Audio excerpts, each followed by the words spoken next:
I want to dive into the Etsy year in review for both them and you as a seller. And also, I want to dive in and talk more about my thoughts on the big elephant in the room, which is them letting go 11% of their workforce before Christmas. Bah humbug. Not cool, I know, but I want to give you my thoughts on this.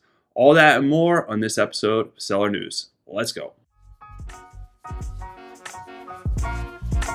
Hey everyone, what is going on? Welcome back to the Handmade and Beyond podcast. I am your host, LL. Glad to be back hanging out with you guys. Talking about some seller news today. A couple things on the docket to talk about. First and foremost, I want to dive into the Etsy year in review. They did a year in review for both themselves and you as a seller on your dashboard. Check it out. You will get your own year in review, which is kind of cool. It's a snapshot of how you did this year, highlighting certain things like you will see how many shoppers you had.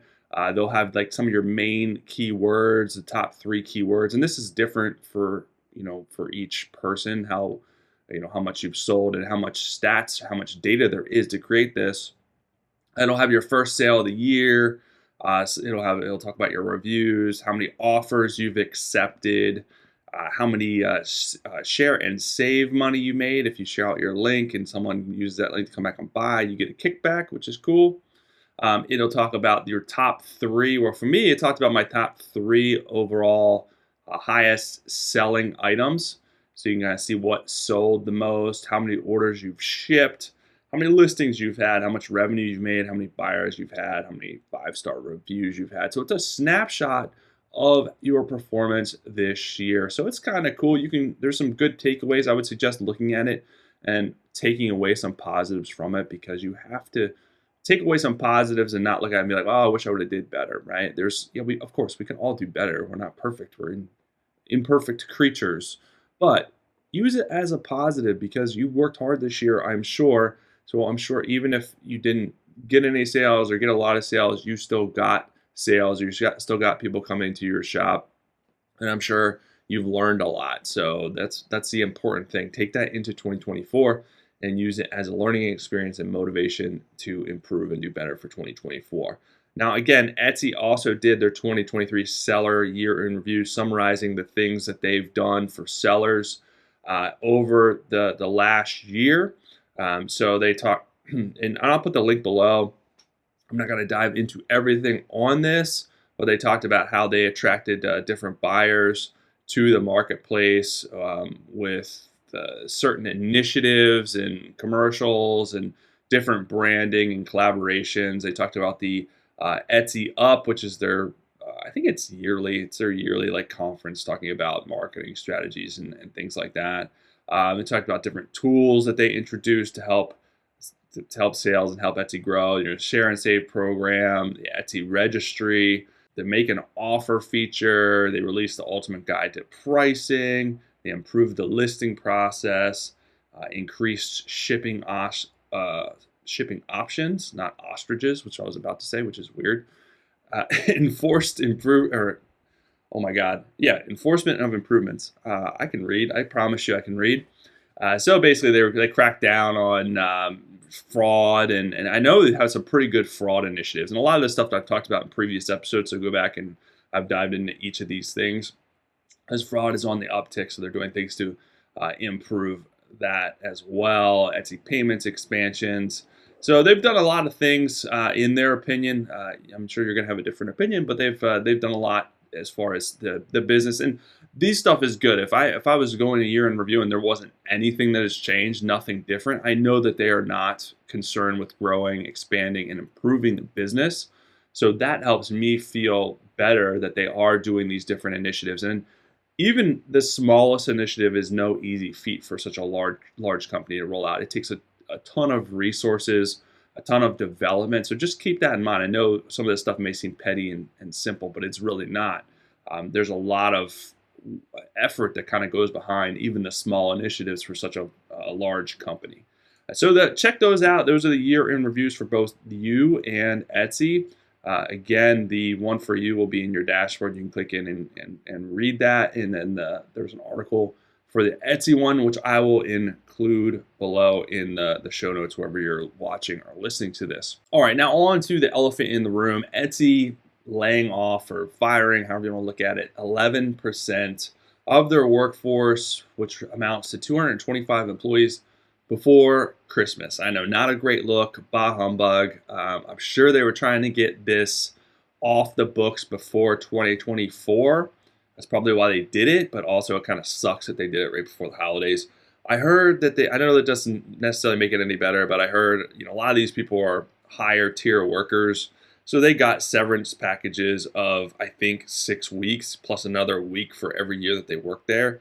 So Etsy did, if this is true, release some pretty substantial severance packages. So it's not like they were just left on the street with no money coming in for Christmas. They're still good to go for at least a month and a half. And, higher level workers should be able to hopefully get another job pretty quickly. So again, doesn't necessarily make it any better, but it kind of helps the pain a little bit. So what does this mean for Etsy sellers, and kind of what are my thoughts on this process, just kind of being in the corporate realm? I was in the corporate America for almost 20 years before I left to do my own thing and Etsy full time. So I have a lot of experience with mass layoffs, mass firings. I know we say layoffs, but I mean, these people are fired. And kind of why companies do these kind of things, and specifically, why did Etsy do these kind of things? Well, the thing is, a lot of these retail, these online retail companies grew substantially, and Etsy probably showed the biggest growth of all these companies during COVID. They exploded during COVID and grew their workforce during and after COVID substantially. So what happened, after COVID, that the merch sales kind of leveled out and kind of flattened because they saw a huge amount of growth. So things have flattened since 2021. Obviously, that's concerning because you want to see year-over-year growth, especially if you're a big company that's publicly traded. Your investors expect that kind of growth. Your CEO expects that kind of growth. So what happens when you're not seeing that kind of growth? Well, you have to start to cut some of the fat, as they say. And usually the biggest expense with companies is workforce. And with Etsy, their workforce grew, probably, I don't even know how much, but they grew substantially. So that's the easiest thing to cut costs if your sales are flat, to kind of continue to increase profits and continue to work on growing the company and be profitable. So they cut 225 workers, and kind of to put things in perspective, this isn't no different than a lot of the other companies, what they've had to done and kind of recalibrate things. Amazon and eBay both cut their workforces this year. I think I'm not sure how much Amazon cut it, but eBay cut their workforce by 4%. So it's a strategy to conserve costs, especially when the staff was probably inflated with the influx of growth. They were probably on a hiring bender, so to speak, to try and keep up with the huge amount of growth and all the things that were going on during and after COVID. The thing is, Etsy is still a very profitable company. They've beat their quarterly numbers, time after time. So they're still making money. They're still making a lot of money, and they're still a profitable company. They are financially pretty stable of a company. So the question really comes down to, should sellers worry? And I don't think that they should. I really don't think that they should. This does seem alarming for someone that's hasn't dealt with this type of thing before, or realized that every company does this throughout their lifespan, probably many, many times, depending on the economy, depending on other factors. So Etsy has, again, been very profitable. There's a lot of outside factors at play right now, besides of the fact that they were probably inflated with staff. We got rising workforce costs, we got inflation going on. So all those rising costs, the reaction of that is to cut costs with a company. Same thing for you as a citizen. I'm trying to think of a name. What do we call ourselves? Citizens. It's kind of a weird way to say it, but as a citizen, we do the same thing. Grocery store prices, not to get into all these economic dynamics right now, but prices are increasing with food and all this stuff. So what do? We cut costs. We find ways to cut costs. We drive less, we buy less stuff. We cut costs. Companies do the exact same thing when costs is increased, so they can protect themselves. If they didn't protect themselves, they wouldn't survive very long if they didn't cut costs and they kept spending and they weren't as profitable and they were going into debt. That's not a good thing. So as an Etsy seller, we should be thankful that they are concerned with this stuff and that they are protecting themselves so they can be around for another 20 years. We want to make sure that they are protecting themselves so they can continue to be there for us to use the platform. I don't want the platform, as much as unhappy as we are with them sometimes. If the platform went away tomorrow, we'd be like, oh crap, probably not great, right?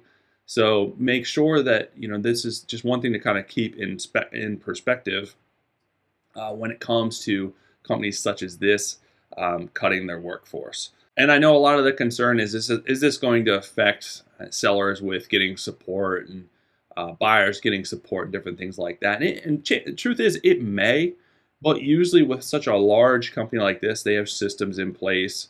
And I know you cut 225 workers, that means that their work is going to be, has to get taken on by other workers. Well, a large company usually has, again, a plan for that, hopefully, and usually there is a transitional period, and they have systems in place to kind of account for that. But things will remain to be seen if it affects buyers and sellers and certain support and things kind of breaking down or bugs or things like that. I know, just for instance, like Twitter, they fired like everybody, and there was all kinds of crazy stuff happening with bugs and different things like that. But that was a completely different scenario. They fired way more people. There was, I don't think, a plan in place, and it was just mass chaos.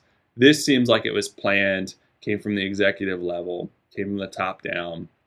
There was severance packages, there was all this stuff planned. So I don't think it was near as chaotic. Chances are these people probably knew that it was coming, and there was a plan in place for it. But again, time will tell. I haven't seen any change, but we will see in 2024 if things kind of remain stable and constant and consistent.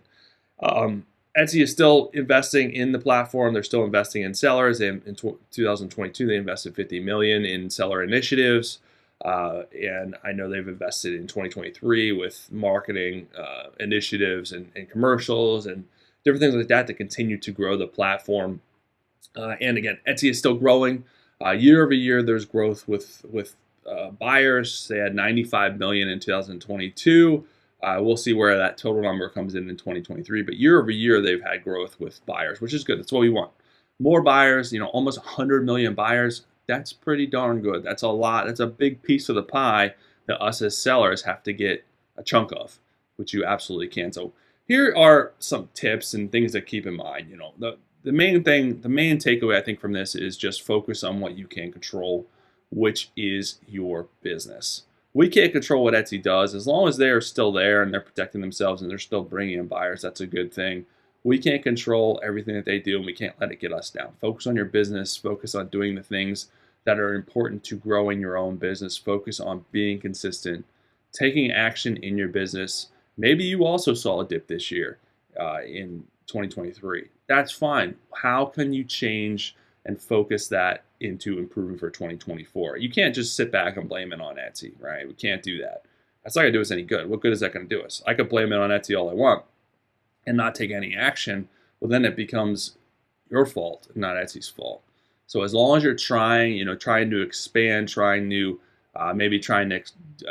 dive into your niche, dive into keywords, dive into different products, different product variations. There's thousands of ways to grow and focus on your Etsy business to continue to try and grow and expand it and pivot a little bit. We got to constantly pivot our business. We can't just stay stagnant. We can't just keep doing the same thing over and over. That's insanity, right? You know that.